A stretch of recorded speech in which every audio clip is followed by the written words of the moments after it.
땅에서 목자는 늘 이렇게 부족하고 한시적일 수밖에 없고 제한적인 사람에 불과한데 또 시공간에 매여 사는 사람에 불과하니까 성도들을 동시다발적으로 다 돌볼 수도 없는 안타까운 지경에 처해 있지만 우리 주님이 목자가 되시고 목자장이 되시면 저와 여러분의 생애와 인생과 그리고 내세에 대해서는 초의 부족함과 연약함도 없이 우리를 온전히 먹이고 입히시고 돌보시고 또 하나님의 나라로 인도하실 줄 믿습니다.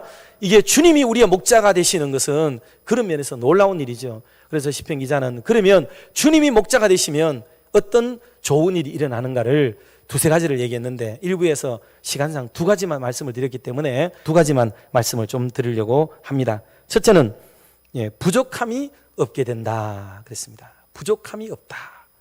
그간에 주님을 목자로 모시지 않았을 때는 부족함도 많고 모자람도 많고 털 다고 해도 부족했는데 놀랍게도 주님을 목자로 모시고 살았더니 부족함이 없더라 하는 것을 고백해요. 그러면서 시편에 쓰여진 내용이 아까 시적으로 멋있게 쓰여졌다 그랬죠. 그래서 시편 안에는 23편 안에는 사계절을 담지하고 있다 그랬어요. 사계절을. 그러니 봄, 여름, 가을, 겨울을 동안에 늘 주님이 우리의 온전한 목자가 되시고 봄에도 나를 돌보시고 여름에도 입히시고 가을에도 먹이시고 겨울에도 나를 보호하시는 그런 아름다운 은혜를 사시사철 내가 경험하고 살아간다는 것을 고백하고 있다고 그랬어요. 그러면 신학자 코데시 말한 바대로 여러분 여기서 시편 23편에서 봄은 언제를 말할까요? 봄은 성경 구절에 어떤 구절에 해당이 될까요? 봄은 뭐예요? 푸른 초장이 되겠죠. 푸른 초장. 푸른 초장은 이제 파릇파릇 그런 새싹들이 돋아나고 살아나는 그런 생기발랄하게 되어지는 그런 희망과 소생의 계절 봄을 이야기하는 게 바로 푸른 초장이다. 그 계절에도 주님이 나를 먹이고 입히고 돌보신다는 것을 확신하는 여호와 로이의 하나님을 찬양하는 그런 내용이 됩니다. 두 번째로 하나 더 말씀을 드리면 주님이 우리의 목자가 되시면 우리가 안식을 누리게 됩니다. 안식을 누리게 돼요. 쉴만한 물가, 잔잔한 쉴만한 그 물가, 잔잔한 시냇물이 흐르는 곳, 그리고 푸른 초장, 꼴이 넉넉한 곳, 생각만 해도 이런 곳은요, 여러분 얼마나 평화롭고 아름답고 저절로 힐링이 되어지는 듯한지 알 수가 없어요. 주님이 진짜 목자장이 되시고 그곳을 통치하고 다스리는 하나님의 그 목자 되심이 드러나게 되는 곳은 이런 좋은 통치가 일어나게 되고 윤기나는 인생을 살게 될 수가 있습니다. 그런데 사람이 주인이 되면 거기는 피폐해지게 되고 황폐해지게 됩니다. 아까 서론에 말씀드렸듯이 가시밭길이 있는데 누가 가자 그래요. 이거는 성경적으로 가면 안 돼요. 그냥 누구가 성경 꺼내놓고 이거 말씀에 위배된다 하지 맙시다 그러면 안 해야 되는 거예요. 그러면 가시밭길 때문에 우리는 아무것도 하지 못하다가 피폐한 환경 속에 살다가 그냥 절단 나버리고 말아요. 그 사람은 법을 지킨 것처럼 보여요. 그래서 목자가 필요한 거예요. 목자가. 양들의 눈에는 규범밖에는 보이지 않습니다. 그럼 목자의 눈에는 그 너머를 보는 눈이 있어요. 그러니 목자라고 하는 거죠. 양들과 똑같을 것 같으면 양들의 우두머리를 세워서 목양을 하면 되는 거죠. 근데 그렇게 하지 말아야 될 이유는 다른 세계를 보기 때문이죠. 그래서 교회는 참된 안식이 이루어지도록 만들고 부담 없이 누구나 다 하나님을 바라보고 목자를 바라보고 교회를 올라올 수 있도록 해야 되지. 성도 때문에 삐끗하고 다른 사람 때문에 힘들어하고 그렇게 되지 않도록 여러분 이것을 주의하고 또 주의를 해야 돼요. 결론으로 말씀을 드립니다. 세상에는 과학적으로 이해되지 않는 일들이 많아요. 말씀드렸지만 여러분 소금이라고 하는 게 뭘로 되어 있는지 아시죠? 소금은 염소와 그리고 나트륨으로 되어 있죠.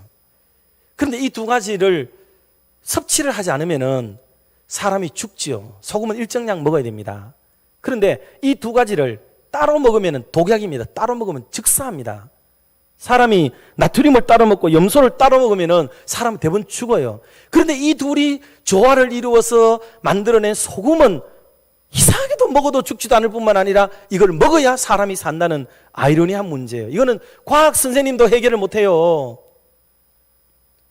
산소와 수소를 여러분 아시죠? 산소와 수소가 합해서 뭐가 돼요? 물이 되죠. 물이 됩니다. 그런데 수소도 불에 타, 산소는 불에 더 잘 타. 그런데 이 불에 더 잘 타는 것들이 모여가지고 이상하게도 불을 끄는 물이 만들어진다는 것은 지금 과학이 해석을 못하고 있습니다. 자석 중에 가장 강력한 연구 자석이 뭐냐면 알리코 자석이에요. 알리코 자석. 그런데 이 자석은요, 알미늄, 니켈, 코발트 이 세 가지로 구성되어져 있는데, 이거 알미늄에는 쇳 조각 하나 붙지 않습니다. 니켈에 바늘 하나 붙지 않아요. 여러분, 코발트에 무슨 단추, 쇠 단추 하나라도 붙습니까? 아닙니다. 전혀 자성이 없는 거예요. 그런데 이 세 가지가 합해져서 연구 자석이 된다는 놀라운 사실이에요. 과학이 설명을 못해요. 이 이치를. 과학의 한계입니다. 그런데 놀라운 것은 교회라고 하는 데는 말이죠, 우리 각자가, 우리가 조금 겸손하게 얘기를 하자면 우리 각자는 다 죄인이고 다 부족하고 흠결이 있는 사람이고 모자라는 사람들이에요. 그런 사람들이 모인 게 교회입니다. 그러면 교회는 썩어 빠진 곳이 돼야 되고 더러운 곳이 돼야 되고 부패하고 타락한 곳이 돼야 되고 우글우글거리는 저주의 동산이 되어야 마땅함에도 불구하고, 그런 모자라고 부족하고 때묻은 사람들이 모이는 공동체 안에서 놀랍게도 선한 일이 도모되고 거룩을 추구하고 하나님의 반듯한 일들을 이뤄가려고 노력을 기울이는 아름다운 역사가 일어나고 있다는 사실이에요. 이거는 누구도 이해를 못해요. 누구도 이해를 못해요.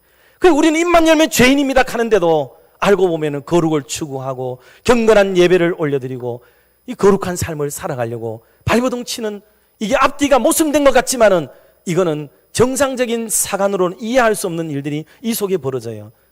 인류 역사의 최고로 이상하고 가장 놀라운 것들, 최고로 이해되지 않는 일은 뭐냐면 다만 예수 그리스도의 보혈이 지나온 세대의 모든 인류와 지금 살고 있는 지구촌의 모든 사람들의 죄와 앞으로 다가올 인생들의 죄악까지를 깨끗하게 씻어줄 수 있는 능력이 예수님의 보혈에 있다는 사실입니다. 이거는 놀라운 사실이에요. 이거는 이해해야 할 진리가 아닙니다. 이것은 믿어야 될 진리뿐입니다. 믿어야 돼요. 믿어야 돼요. 그래서 기독교의 핵심 진리는 다 믿어야 되는 것입니다. 사랑성도 여러분, 오늘 우리 교회가 정말 복음에 부합하고 목양의 원리에 입각한 아름다운 교회가 되도록 목사도 노력을 해야 되겠고, 우리 성도 여러분들도 더 조심하시고 주의해서 하나님의 교회를 유의 평론하지 마시고 주의 교회를 하나님의 교회 되도록 만들어가는 일에 함께 수고하고 헌신하고 봉사하는 믿음의 종들 모두가 되시기를 주님의 이름으로 축원합니다.